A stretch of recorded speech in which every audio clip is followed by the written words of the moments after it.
জয় শ্রী রামকৃষ্ণ। রামকৃষ্ণর ব্যাকুলতা।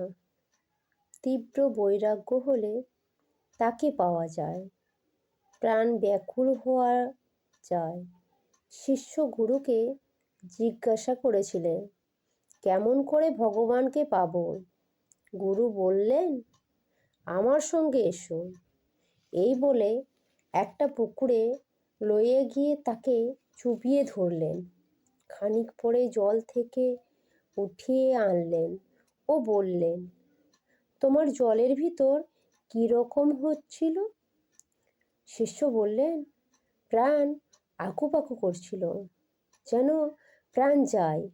গুরু বললেন, দেখো, এই রূপ ভগবানের জন্য যদি তোমার প্রাণ আকুপাকু করে তবেই তাকে লাভ করবে।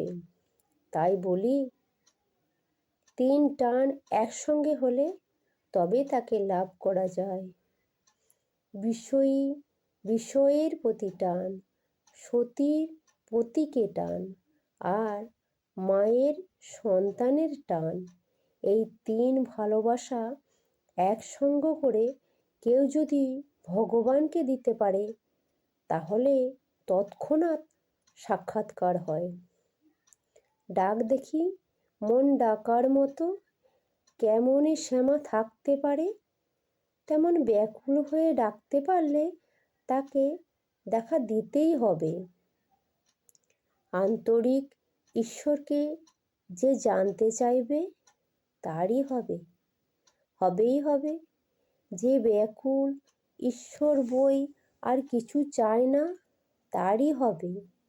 কি জানো, যতক্ষণ ভোগ বাসনা থাকে ততক্ষণ ঈশ্বরকে জানতে বা দর্শন করতে প্রাণ ব্যাকুল হয় না। ছেলে খেলা নিয়ে ভুলে থাকে, সন্দেশ দিয়ে ভুলো খানিক সন্দেশ খাবে।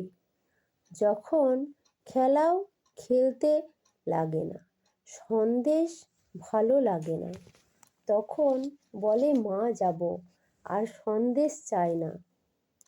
যাকে চেনে না, কোনো কালে দেখে না, সে যদি বলে আর মা আয়, মায়ের কাছে নিয়ে যাব, তারই সঙ্গে যাবে।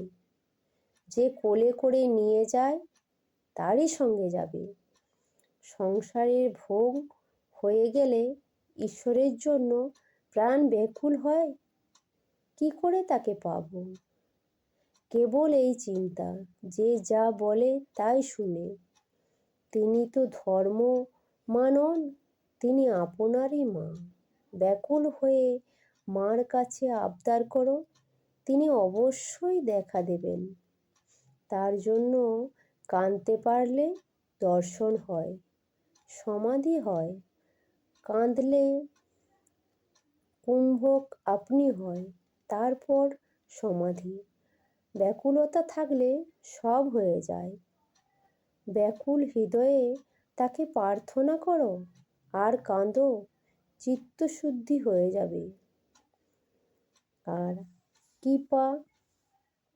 তার কৃপা 1000 বছরের অন্ধকার ঘর যেমন একবার একটি দেশলাই কাঠি জ্বালালে তক্ষুনি আলো হয়, তেমনি জীবের জন্ম জন্মান্তরে পাপ ও তার একেবারেই কৃপাদৃষ্টি দূর হয়। মলয় হাওয়া লাগলে যেসব গাছে সার আসে সেই সব গাছ চন্দন হয়, কিন্তু অসার, যেমন বাঁশ, কলা ইত্যাদি গাছ কিছুই হয় না। ভগবত কৃপা পেলেও যাদের সার আসে তারাই মুহূর্তের মধ্যে মহা সাধুভাবে পূর্ণ হয়, কিন্তু বিষয়াসক্ত অসার মানুষের সহজেই কিছু হয় না। কিন্তু 1000 চেষ্টা করো, তার কৃপা না হলে কিছু হয় না। তার কৃপা না হলে তার দর্শন হয় না। কৃপা কি সহজে হয়? অহংকার একেবারে ত্যাগ করতে হবে। আমি কর্তা এই বোধ থাকলে ঈশ্বর দর্শন হয় না।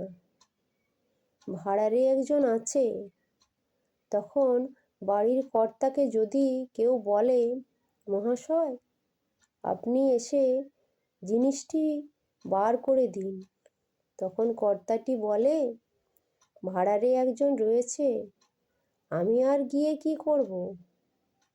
সে নিজেই কর্তা হয়ে বসেছে, তার হৃদয়ের মধ্যে ঈশ্বর সহজে আসবে না। কৃপা হলেই দর্শন হয়। তিনিই জ্ঞান সূর্য, তার একটি কিরণেই এই জগতে জ্ঞানের আলো পড়েছে। তবে আমরা পরস্পরকে জানতে পারছি আর জগতে কত রকমের বিদ্যা উপার্জন করছি।